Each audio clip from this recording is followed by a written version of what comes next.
Bismillahirrahmanirrahim. Alhamdulillahirabbil alamin wassalatu wassalamu ala asyrafil anbiya'i wal mursalin wa ala alihi wa sahbihi ajma'in. Subhanaka la ilma lana illa ma 'allamtana innaka antal alimul hakim. Rabbi shrah li sadri wa yassir li amri wahlul 'uqdatam min lisani yafqahu qawli. Amma ba'd. Alhamdulillah ala ni'matil Islam, alhamdulillah ala ni'matil iman, wa kafa biha min ni'mah. Alhamdulillah, segala puji bagi Allah Subhanahu wa taala yang menghadirkan kita, mendudukkan kita, menjadikan kita hamba-hamba yang kenal dan semoga semakin kenal dengan Nabi kita Nabi Muhammad sallallahu alaihi wasallam, seseorang yang kita harap-harapkan syafaatnya di dunia dan juga seseorang yang kita harap-harapkan syafaatnya di kuburan kita dan seseorang yang kita harap-harapkan syafaatnya di hari kiamat nanti.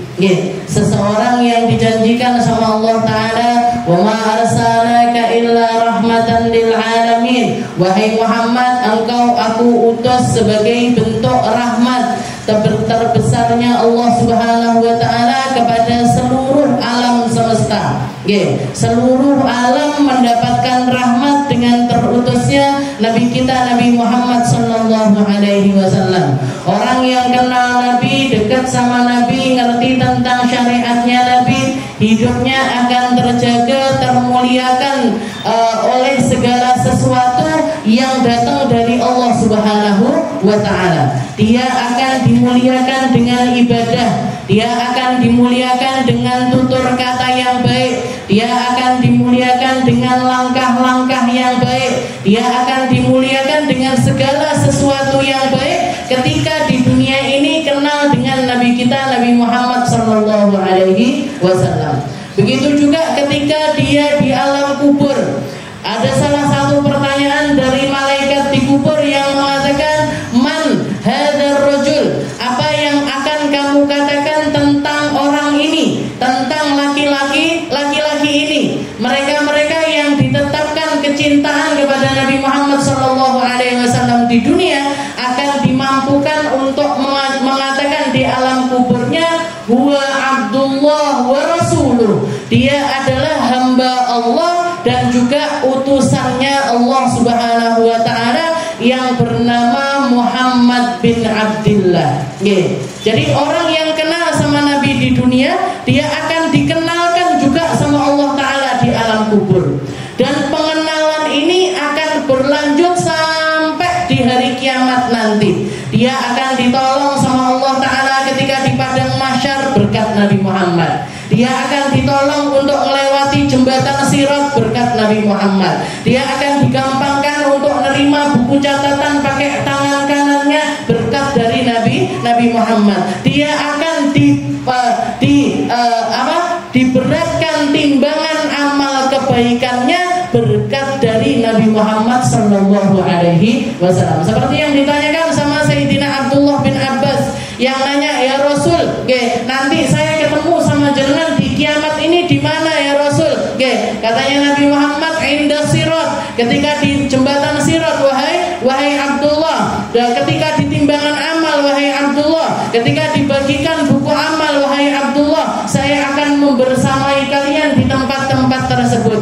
Bahkan diceritakan Nabi Muhammad nanti orang-orang yang ketika ditimbang amalnya, setelah itu timbangan amal keburukannya ternyata lebih banyak ketimbang amal baiknya, saya akan mengambil sholawat dari orang-orang tersebut, saya laporkan kepada Allah Ta'ala, saya akan minta untuk memberatkan amal kebaikannya dia dengan sholawat-sholawat yang dia baca kepadaku. Jadi sholawatnya kita, nyari taunya kita, pengenalannya kita kepada Nabi Muhammad itu semuanya bermanfaat, Bu. Di dunia manfaat, di kuburan manfaat, di akhirat manfaat, bahkan ketika masuk di dalam surganya Allah Ta'ala pun bermanfaat. Kalau Rasulullah menceritakan nanti ulama di dalam surga itu tetap kita perlu sama ulama. Karena bahkan caranya menikmati kenikmatan surga itu yang paling tahu dan lebih tahu, yang paling ngerti dan lebih ngerti itu para ulama-ulamanya Allah. Jadi caranya nikmati kenikmatan terhitung banyaknya, nggak terhitung jumlahnya. Itu ada cara-cara penikmatannya yang nggak tahu, yang istilahnya yang dikasih tahu sama Allah Ta'ala cuma ulama-ulamanya Allah. Jadi nanti kita tetap perlu nanya, ini caranya nikmatin ini gimana, caranya nikmatin ini gimana. Jangan bayangkan kalau itu sama ulama, terus perlunya kita sama Nabi Muhammad di surga itu seperti apa. Kalau sama ulama aja kita masih perlu di surganya Allah Ta'ala, apalagi sama Nabi Muhammad Sallallahu Alaihi Wasallam. Makanya semua hal yang terkait sama Nabi itu mulia dan dimuliakan. Semua yang berkaitan sama Rasulullah SAW itu mulia di dunia, mulia di alam kubur, mulia sampai ke surganya Allah Subhanahu wa Ta'ala. Dan majelis kita hari ini agak spesial. Agak spesial karena kita memulainya dengan pembacaan maulidnya Nabi Muhammad SAW. Maulid ini apa sih? Manakib, Bu. Manakib itu apa? Sejarah hidup, biografi. Nabi Muhammad lahir gimana, Nabi Muhammad kecilnya gimana, dewasanya gimana, peperangannya berapa kali dan lain sebagainya. Itu semuanya termaktub di dalam maulid yang dituliskan oleh para ulama-ulama kita. Jadi beda majlis yang ada maulidnya dengan majlis yang nggak ada maulidnya. Itu feel-nya itu berbeda, rasanya itu berbeda. Kenapa kok berbeda? Karena ketika kita memulainya dengan maulidnya Nabi Muhammad SAW, selain di situ ada zikir, ada salawat, ada ilmu, juga ada sesuatu yang nambah di dalam hati kita ini tentang makrifat kita kepada Nabi. Pengetahuannya kita sama Rasulullah itu nambah. Dan jangan dikira ketika kita sudah tahu sesuatu tentang Nabi Muhammad, kita nggak perlu mengulangi hal tersebut. Jangan dikira, Bu. Kayak misalkan saya kalau nanya sama jenengan semua pasti tahu. Rasulullah itu lahir tanggal berapa, bulan apa, tahun apa, Bu? Hah? Rasulullah lahir hari apa? Tanggal berapa? 12 Rabiul Awal. Tahun apa? Tahun Gajah. Ini kira-kira jenengan nyari tahu tentang hal ini, satu ini tadi, berapa kali seumur hidup? Kecilik Ustazah, nggak terhitung. Mungkin ribuan kali saya dikasih tahu sama penceramah, sama guru saya, sama ustaz saya, sama ustazah saya tentang hari lahirnya atau tanggal lahirnya Nabi Muhammad SAW.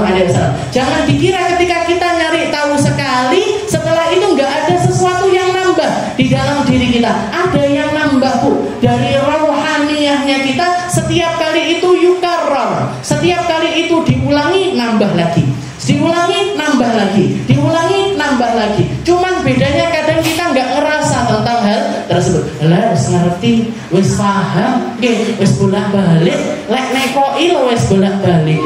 Jangan dikira itu setiap kali kita nambah, setiap kali kita mengulanginya ada yang nambah di dalam perkara tersebut. Sama seperti saya pernah dengar ada salah satu hal yang ditanya sama jadi saya pernah baca satu buku yang bahas tentang perkara Ramadan, tentang perkara Ramadan. Di awal pembukaan buku tersebut, di awal pembukaan buku yang nulis ini nanya, ngasih pertanyaan kepada kita para pembaca.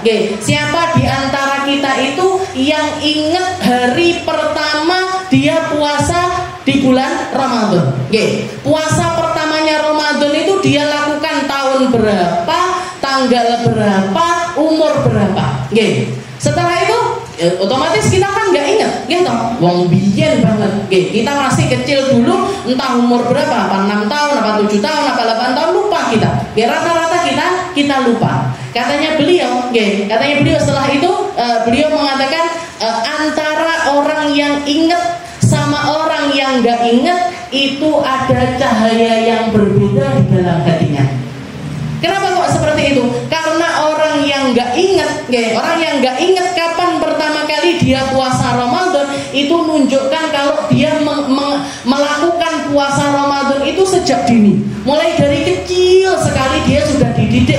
Berarti orang tua yang solihah. Kenapa? Karena ngajarin anak-anaknya puasa. Berarti lingkungannya juga lingkungan yang baik, karena semuanya juga mendukung dia untuk puasa. Itu tanpa kita istilahnya tanpa kita sadari, cahayanya Allah Ta'ala yang yang diletakkan di dalam hatinya orang-orang yang mengulangi satu Ramadan ke Ramadan yang lainnya, satu Ramadan ke Ramadan yang lainnya, itu sangat berbeda dibandingkan orang-orang yang ingat.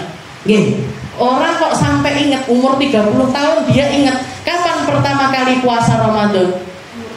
Umur 17, umur 18, umur 20, baru taubat itu saya umur 20 saja. Baru taubat itu saya umur 30, baru taubat. Nah, ini mesti cahaya yang ada di dalam hati orang tersebut nggak bisa sama dengan mereka-mereka yang nggak ingat.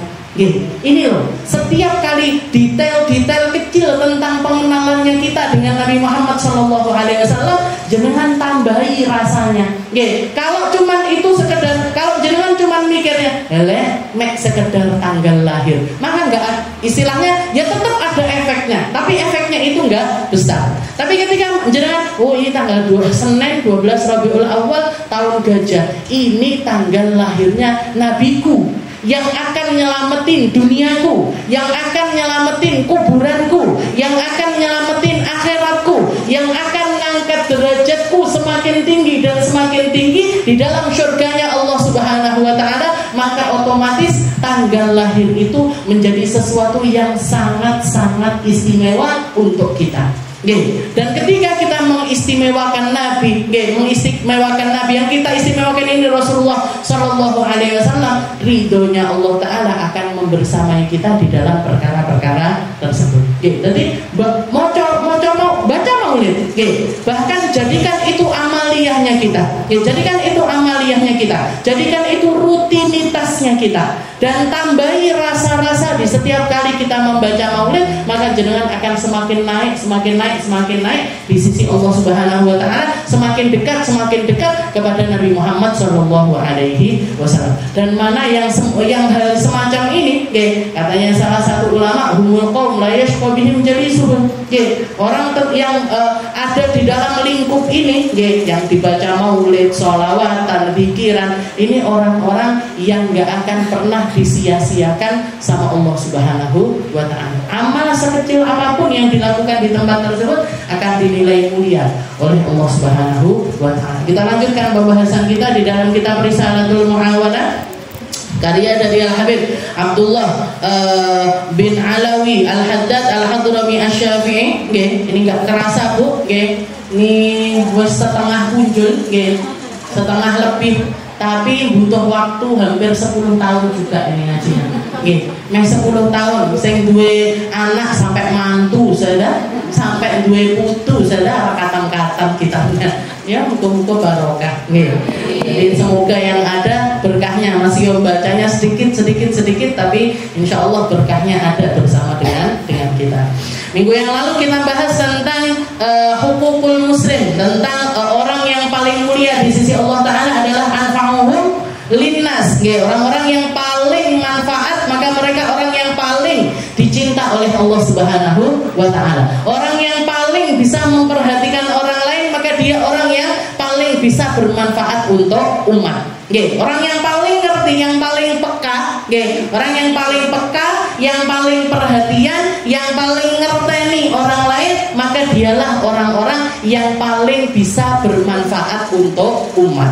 Jadi orang yang paling dicintai sama Allah Ta'ala, orang yang paling manfaat.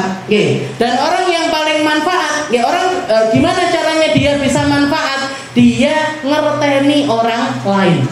Kayak misalkan saya tahu saya ini jebolan pesantren, mondok di Dalwa 10 tahun, melanjut di tempatnya Habib Umar 2 tahun, balik lagi khidmah di Dalwa lagi sekitar 2 tahun.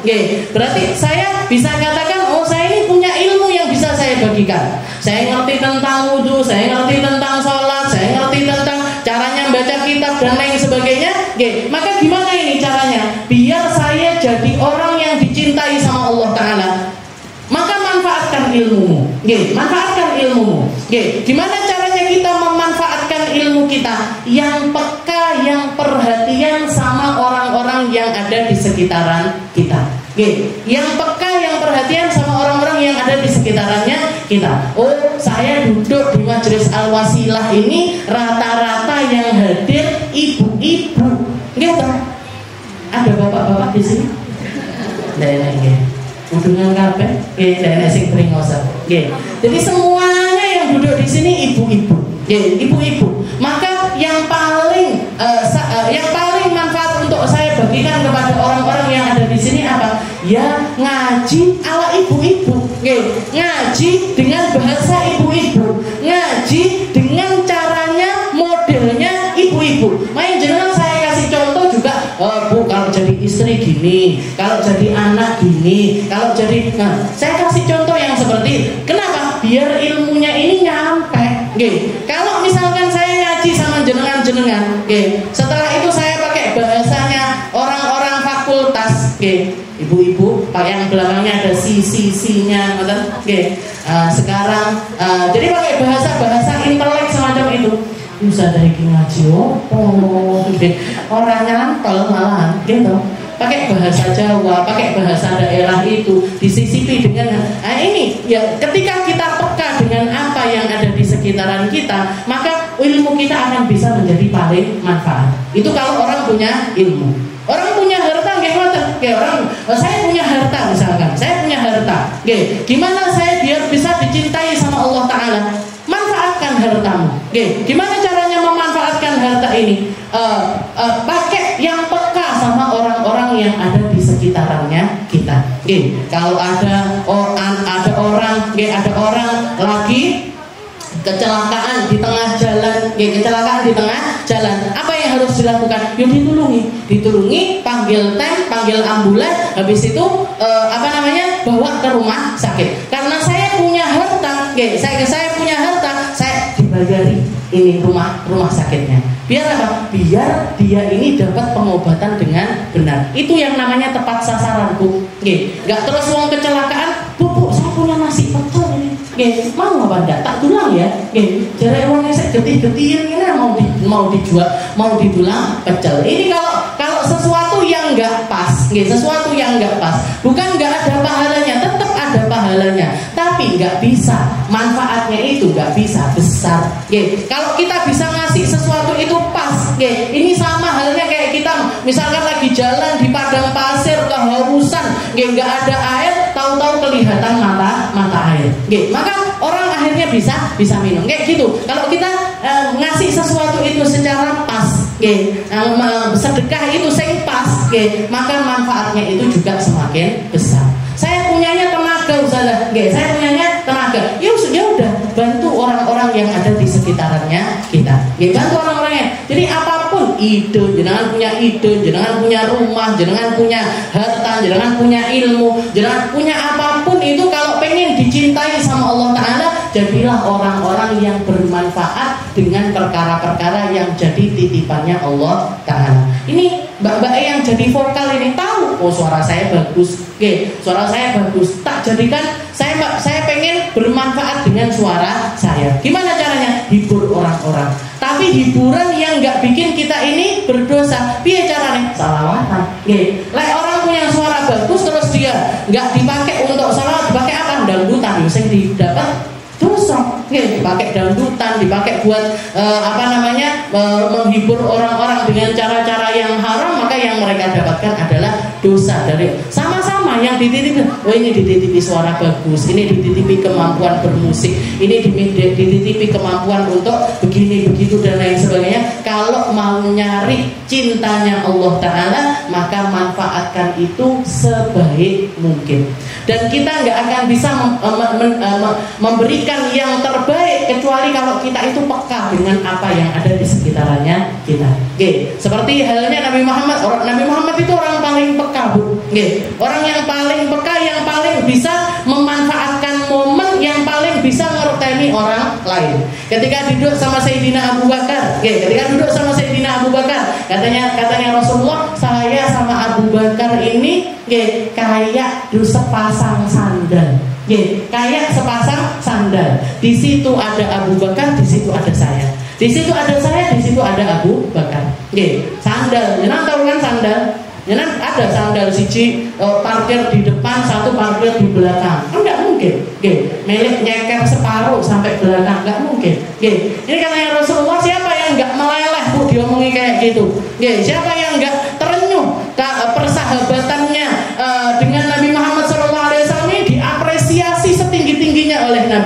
yang nemenin Nabi hijrah, yang nemenin yang memberikan seluruh hartanya untuk perjuangannya Nabi Muhammad. Setelah itu Rasulullah nggak balas dengan harta yang sama, karena katanya anggapannya Nabi, saya kalau ngasih Abu Bakar kayak nguyai segoro. Wong Abu Bakar ini orang yang kaya raya, mau ngasih dia motor, dia punya motor. Misalkan Sayyidina Abu Bakar itu ada di zaman sekarang, mau ngasih sandal dia juga punya, mau ngasih harta apapun Sayyidina Abu Bakar ini nggak kekurangan apapun. Maka dipuji sama Nabi Muhammad semacam itu. Kalau misal saya sama Abu Bakar ini kayak sandal, di mana ada Abu Bakar di situ ada saya. Illa anallah qad sabaqani bin nubuwah. Bedanya cuma satu. Saya ini Nabi, Abu Bakar bukan. Saya ini Nabi, Abu Bakar bukan Nabi. Ketika ketemu sama Sayyidina Umar, katanya Rasulullah, ini Umar ini, lau salaka Umar fajjan, lau salaka syaitan fajjan, la salaka idza salaka Umar fajjan, la salaka syaitan fajjan akhar. Ini Umar ini saking wedine manusia aja takut sama dia, bukan cuma manusia yang takut sama dia, bahkan setan pun takut sama dia. Kalau Umar lewat satu gang, setan lewatnya gang liane.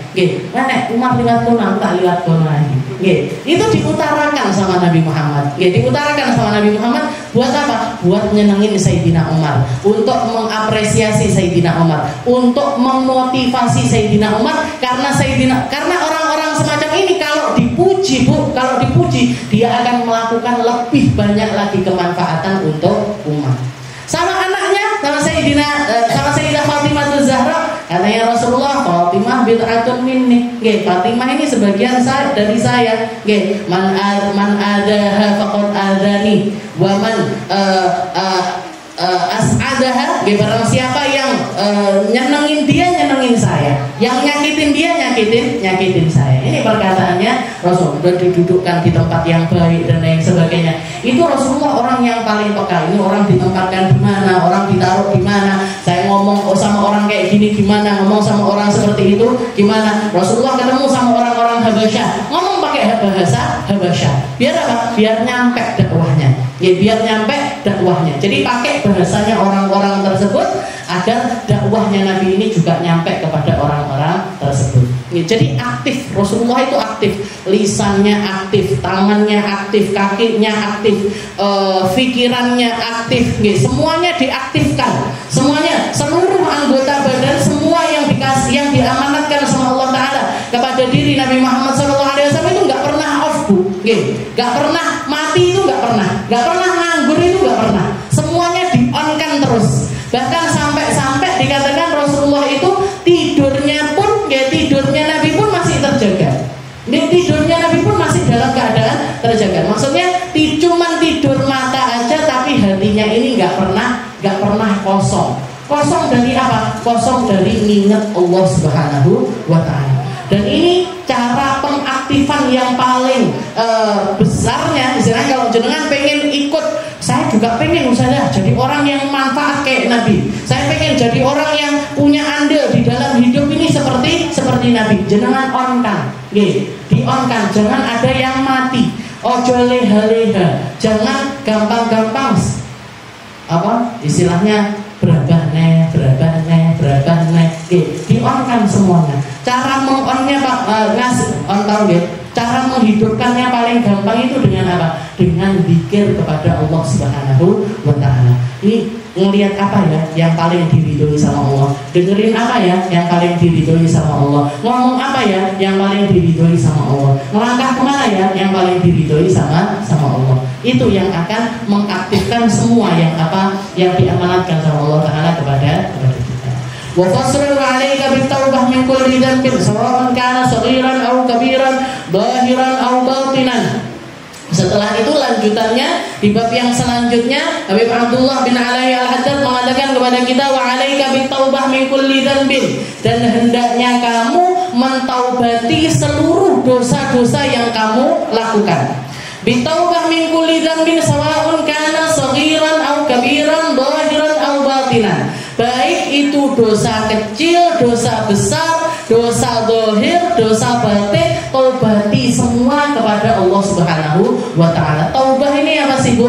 Taubah ini ar-ruju ilallah, kembali kepada Allah.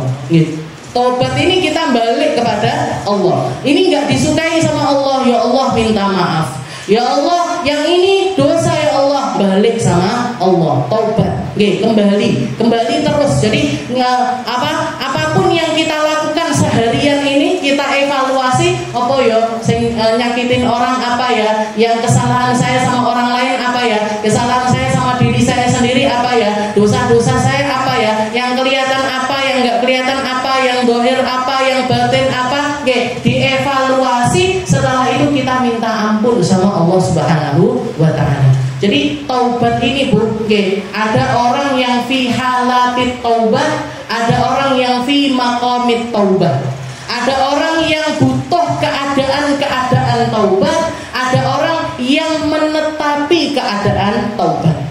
Dan asas dari semua perkara-perkara ibadah kita, asasnya, pondasinya, katanya beliau, fa inna taubah awwal qadamin yadha'al 'abd fi tariqis suluk wa hiya asasu jami'il maqamat. Katanya Habib Abdullah, ketahuilah bahwasanya taubat itu adalah langkah awal yang harus diletakkan seorang hamba ketika dia jalan menuju Allah Subhanahu wa taala. Jadi itu harus jadi pondasinya kita.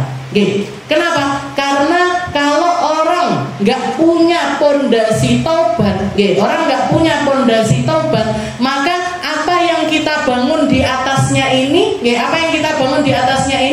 jadi nggak bisa terjadi.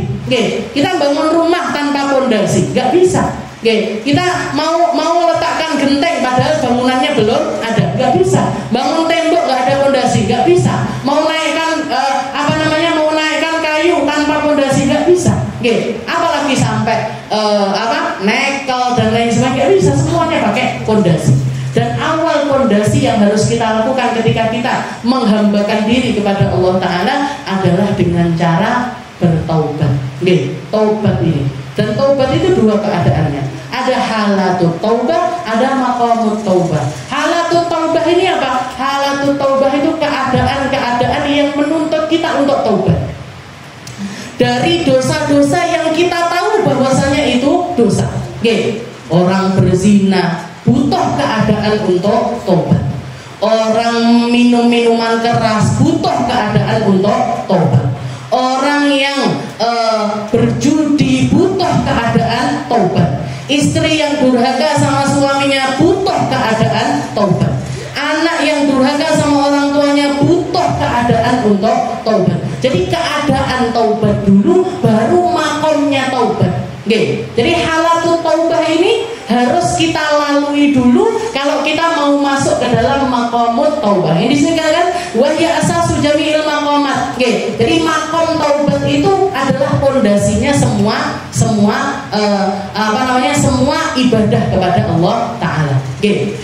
Terus gimana ini? Ini tadi makanya banyak orang yang di dalam halatut taubah saja dia harus melalui hal tersebut. Kalau mau yang selanjutnya ini dia bisa istilahnya mau nambahi ibadah, mau nambahi sedekah, mau nambahi ini itu dan lain sebagainya, nah dia harus melalui dulu ini halatut taubah. Dan halatut taubah setiap orang itu beda-beda. Momen dia untuk mencapai maqamut taubah itu setiap orang punya keadaannya masing-masing. Seperti ketika ada salah satu orang datang kepada Nabi Muhammad SAW, orang tua renta, Bu. Orangnya sudah tua sekali, sampai punggungnya ini sudah bungkuk. Dia membawa tongkat mendatangi Rasulullah SAW, tapi kelihatan di mukanya ini mukanya orang yang menyesal, mukanya orang yang pengen kembali kepada Allah Ta'ala. Setelah itu dia mengatakan, ya Rasul, ini maliun bil qadirat. Ya Rasul, saya ini kotor sekali, saya ini jahat sekali, saya ini punya banyak dosa, saya ini punya banyak kesalahan, saya punya banyak kejahatan. Jadi dia datang dalam keadaan penuh penyesalan kepada Nabi Muhammad SAW. Setelah itu ditanya sama Nabi, Nabi Muhammad mengatakan, apa kamu nggak iman kepada Allah? Apa kamu nggak beriman kepada Allah Subhanahu wa taala. Maka laki-laki tersebut mengatakan, "Bal amantu billah wa bika." Nggih.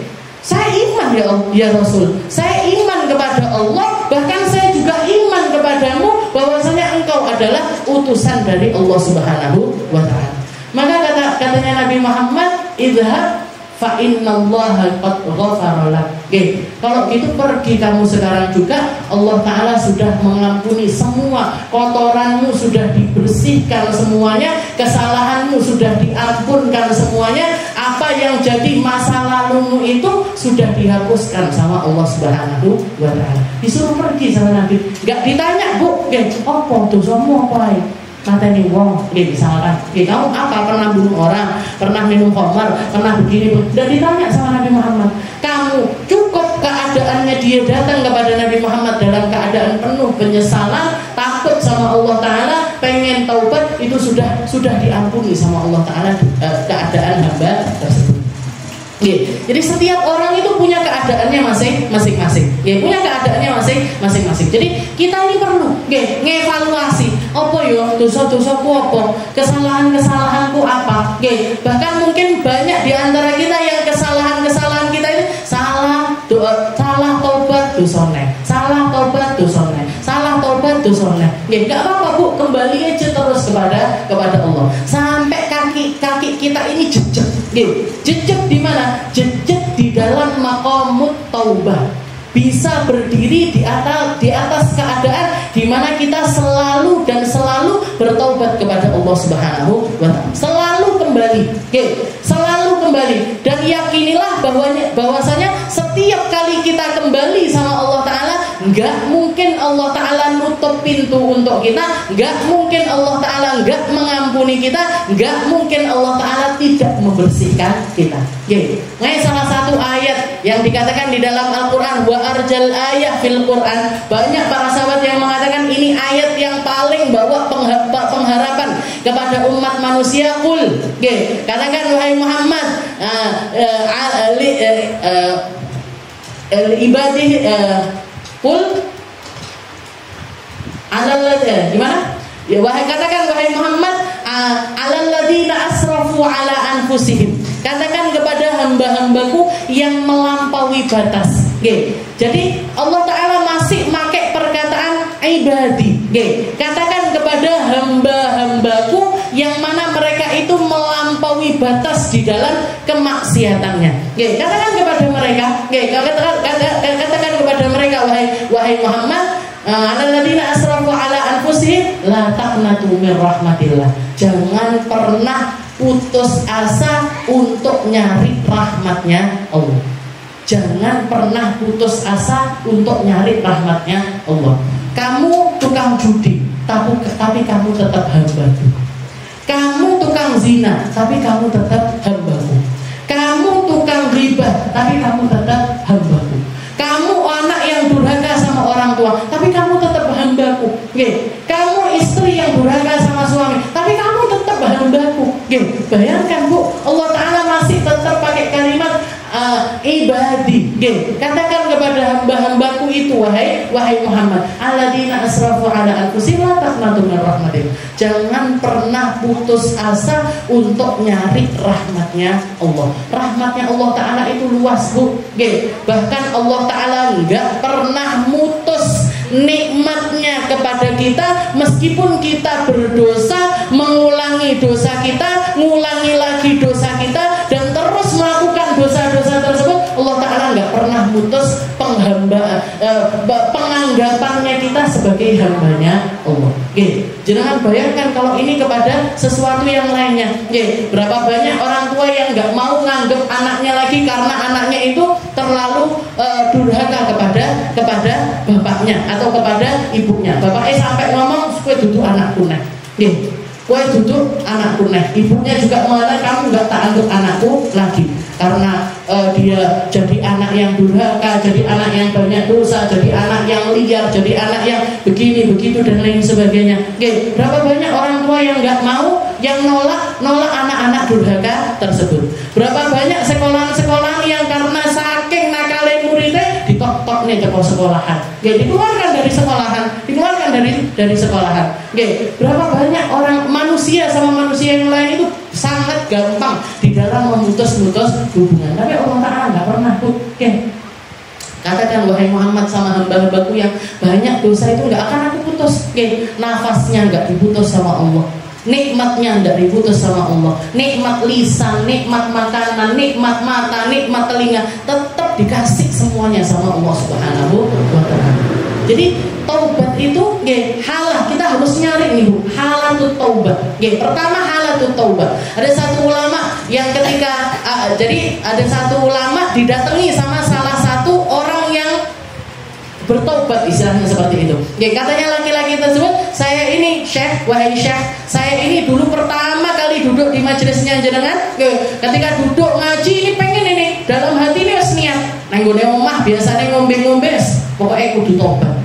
Gak pernah sholat, pengen tobat. Jadi di dalam hatinya di majelis pertama itu sudah ada di dalam dirinya, pokoknya aku kudu berubah, aku harus hijrah, aku harus keluar dari maksiat, aku harus menghindari, harus jadi orang yang lebih baik lagi.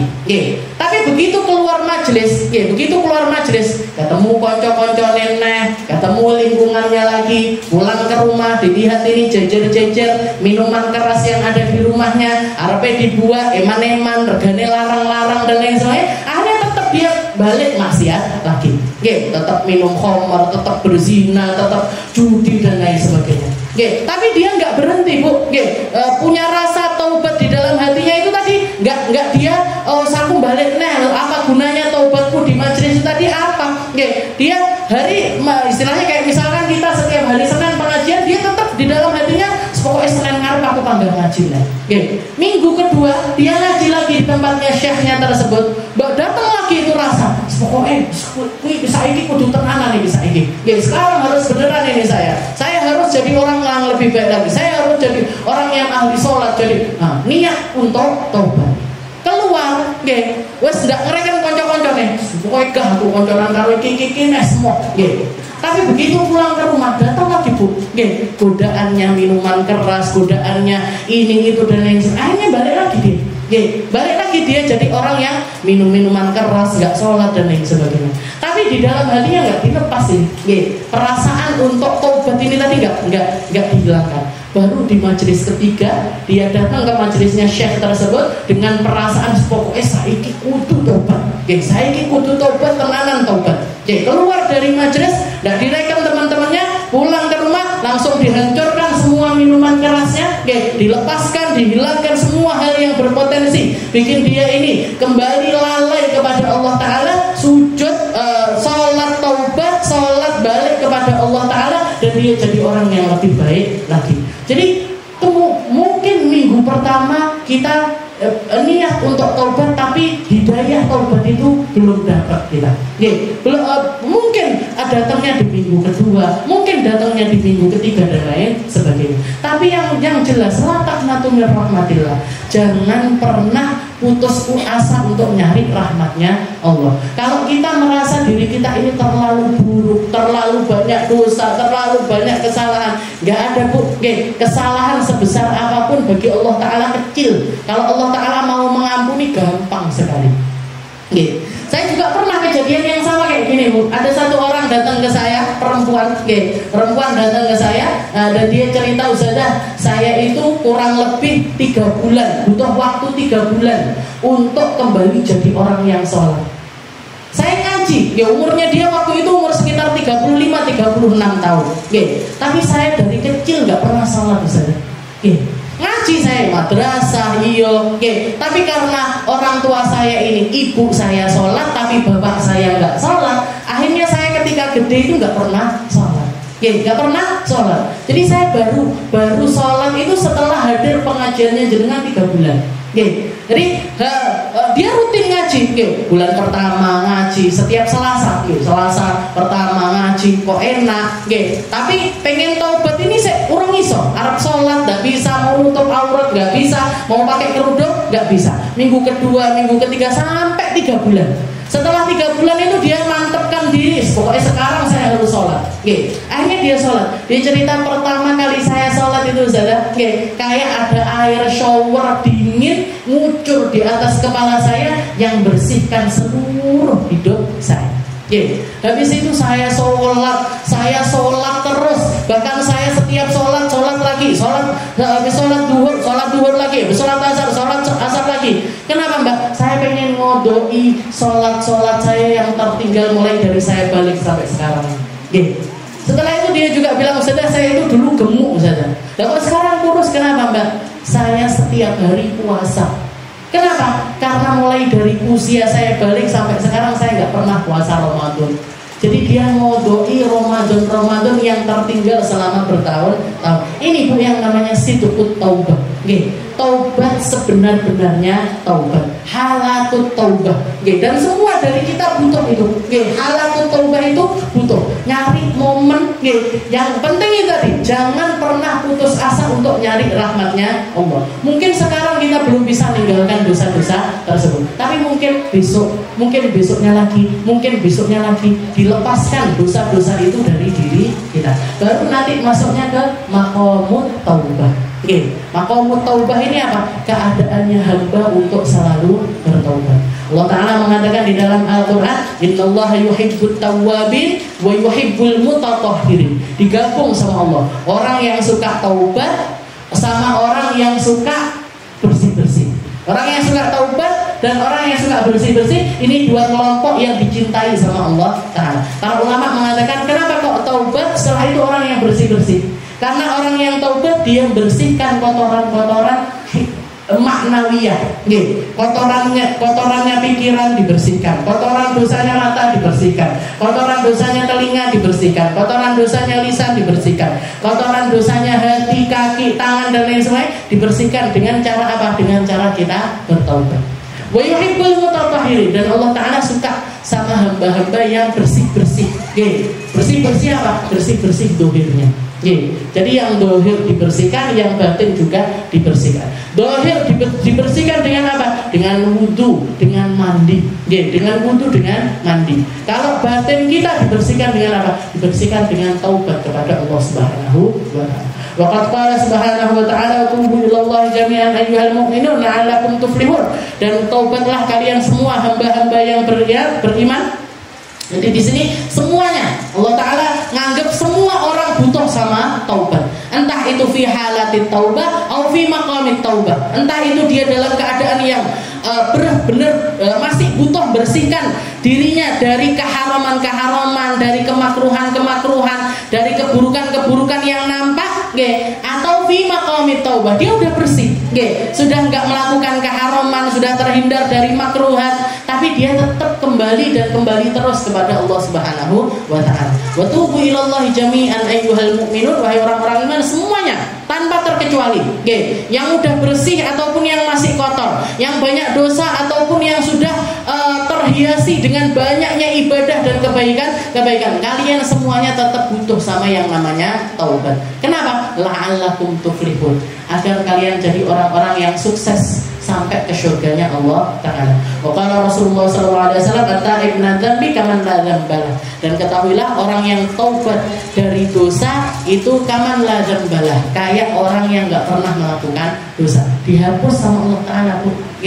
Orang kalau sudah taubat, dosanya itu dihapus. Dosa lagi, taubat lagi, dihapus lagi. Dosa lagi, taubat lagi, dihapus terus sama Allah Ta'ala setiap kali kita bertobat. Mungkin semuanya jadi orang-orang ahli taubat. Jadi orang-orang yang ahli untuk kembali kepada Allah Ta'ala. Jadi orang-orang yang dibersihkan dari segala macam dosa. Dijadikan kita orang-orang yang memiliki syahwat untuk bertaubat. Memiliki keinginan, syahwatnya kita bukan syahwat di dalam maksiat, bukan syahwat di dalam perkara dunia, bukan syahwat di dalam perkara-perkara yang popularitas dan lain sebagainya, tapi syahwatnya kita syahwat untuk ibadah, syahwat untuk kembali kepada Allah Ta'ala, syahwat untuk selalu bertaubat kepada Allah Subhanahu wa Ta'ala. Ala hadhihi niyyah wa ala kulli niyatin salihah wa ila hadratin Nabi Muhammad sallallahu alaihi wasallam bisirril Fatihah.